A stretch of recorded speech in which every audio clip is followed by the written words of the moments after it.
السلام علیکم ورحمۃ اللہ وبرکاتہ۔ ایک شخص کا ایک غلام تھا جو ایک دن کام پر نہیں آیا، تو اس کے مالک نے سوچا کہ میں اپنے نوکر کی تنخواہ بڑھا دوں تاکہ اس کے دل جوئی ہو جائے اور اس کا کام میں دل بھی لگے۔ تو جب وہ نوکر گھر آتا ہے تو مالک اس کی تنخواہ کے ساتھ کچھ اور اس کو بڑھا کر دیتے ہیں، تو وہ خاموش رہتا ہے۔ پھر ایک مرتبہ پھر وہ غیر حاضر رہتا ہے، اپنے کام پر نہیں جاتا۔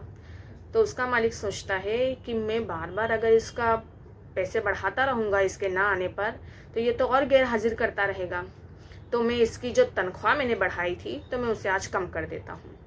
اور جب وہ غلام کو تنخواہ کم کر دیتا ہے تو وہ غلام پھر خاموش رہتا ہے۔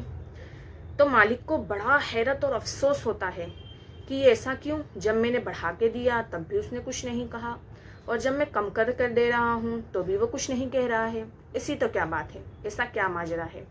تو اس نے غلام کو بلایا اور پوچھا کہ ایسا تو کیا معاملہ ہے کہ جب میں نے تجھے تنخواہ بڑھا کر دی تب بھی تو خاموش رہا، اور جب میں نے کم کر کے دی تب بھی تو خاموش رہا؟ تو اس غلام نے کہا کہ جب آپ نے مجھے تنخواہ بڑھا کر دی تھی اس وقت میرے گھر میں ایک بچہ پیدا ہوا تھا، تو میں نے سوچا کہ یہ وہ رزق ہے جو وہ اپنے ساتھ لے کر آیا ہے، اور جب آپ نے میری تنخواہ کم کر دی اور جس دن میں غیر حاضر تھا اس دن میری ماں کا وفات ہو چکی تھی، تو میں نے سوچا کہ یہ وہ تنخواہ ہے، یہ وہ مال تھا جو وہ اپنے ساتھ لے کر چلی گئیں، کیونکہ ان کا وقت پورا ہو گیا تھا۔ میں اس مال کے لیے کیوں پریشان ہوں جو اللہ تعالیٰ نے مقرر کر رکھا ہے، جس کا مالک اللہ تعالیٰ ہے؟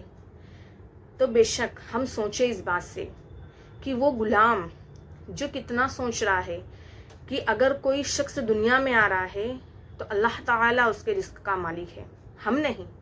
اگر کوئی شخص اس دنیا سے جا رہا ہے تو اس کا رزق ختم ہو گیا ہے، ہماری کوئی کوشش اور ہمارا کوئی اس میں کوئی بڑی بات نہیں ہے۔ تو کتنا سمجھدار ہے وہ غلام۔